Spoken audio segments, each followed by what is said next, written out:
I have a turkey baster, I think that's what this is called, and I just have an empty container, and I'm gonna go to my reservoir here and suck up all of this fluid in this reservoir here.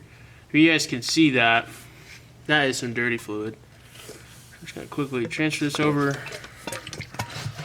I'm just emptying out this reservoir so I can fill it with new fluid. I don't have to go through all of this old fluid before I get to my new stuff.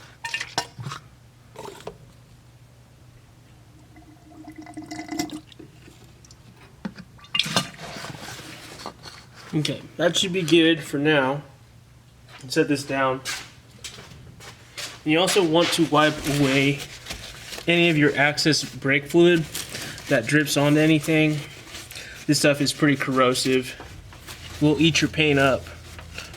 I want to get some new fluid and top this back off.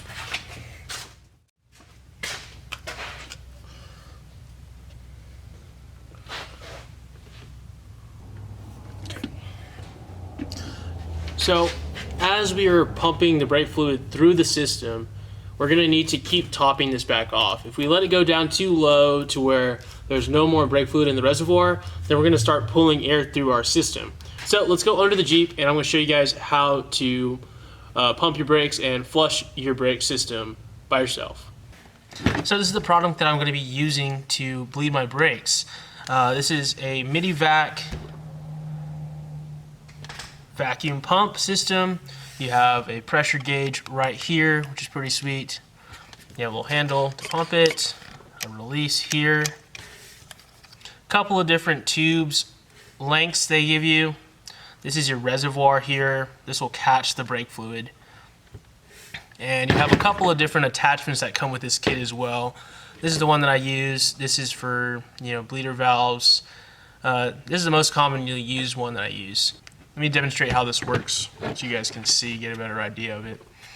So if I cover up this end right here, so we can build some vacuum.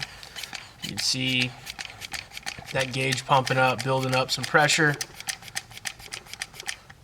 And this is the point where you want to crack, your bleeder valve open, and it'll slowly pull air through and fluid through. It'll pull whatever is in your brake caliper through into this reservoir, and you can keep pumping as you go, or you can just stop it, pump it up, crack it loose, tighten it, like the old school style. But yeah, let's go ahead and get into it. So we're on the passenger side rear caliper. We're gonna hook up this connector onto the bleeding valve right there, just like that. Have my 11mm wrench on the bleeder valve, and now I'm going to get my vacuum and start pumping and getting some pressure. As you can see, the gauge is starting to rise as I'm getting some pressure here. Now, once you have some pressure, we'll crack this loose and watching that gauge right there so it doesn't hit 0. Kind of close it up around 5. Pump this up some more.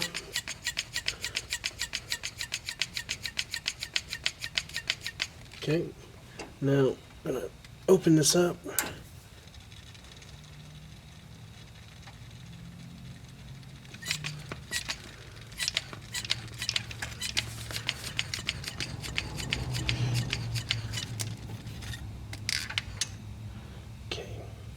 As you can see, it's catching some liquid in there, catching some brake fluid for us. So we're gonna keep on pumping. We're gonna do this a couple times.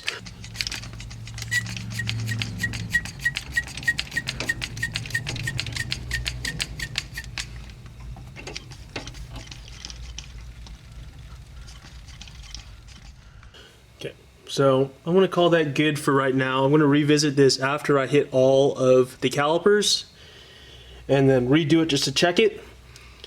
So for now, I'm just gonna take this off. Careful here.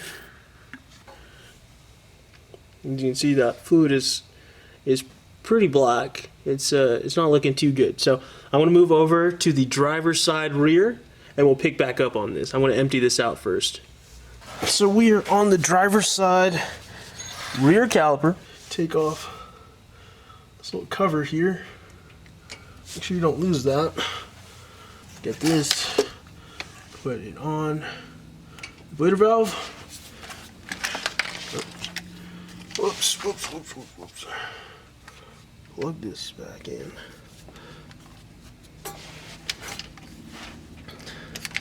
And I'm going to start pumping this up.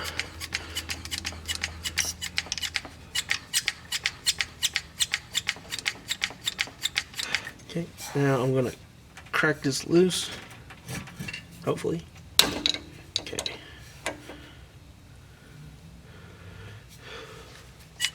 And one trick you can do is actually, you can just keep pumping this up. And it's going to keep drawing in fluid and air or whatever's in your line.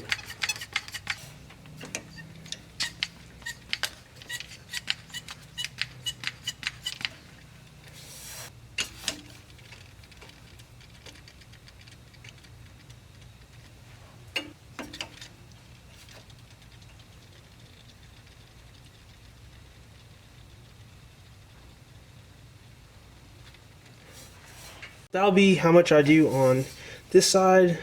As you can see, that's some pretty dirty fluid in there. I want to move over to the passenger side front now.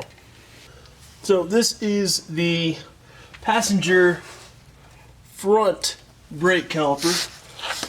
Same process as always. You know, take this dust cap off,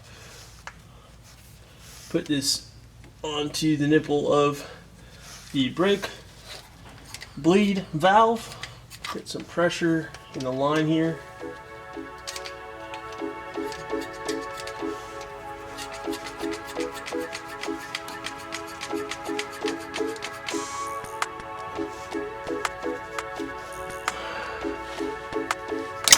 Oh my God.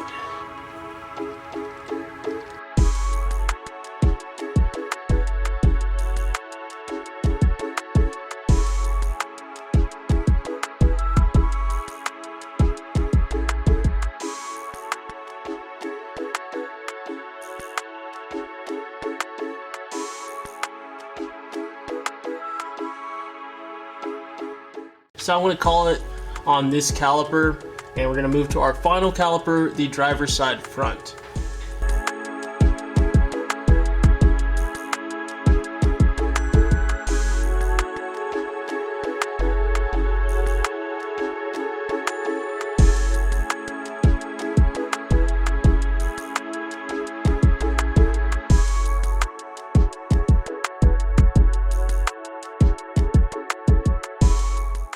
Alright guys, so we finished bleeding all the brakes, and I poured the old fluid into a clear container so you guys can see what the old fluid looks like and what new fluid looks like.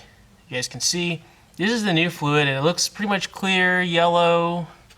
Looks like you're kind of hydrated, if you know what I mean. And this is not good. This looks like this looks disgusting. So if your brake fluid looks like this, it's probably time to flush it or replace your brake fluid. Hope you guys enjoyed the video. I know it's probably a little bit kind of boring, but maintenance is boring, but it has to be done. See you guys later.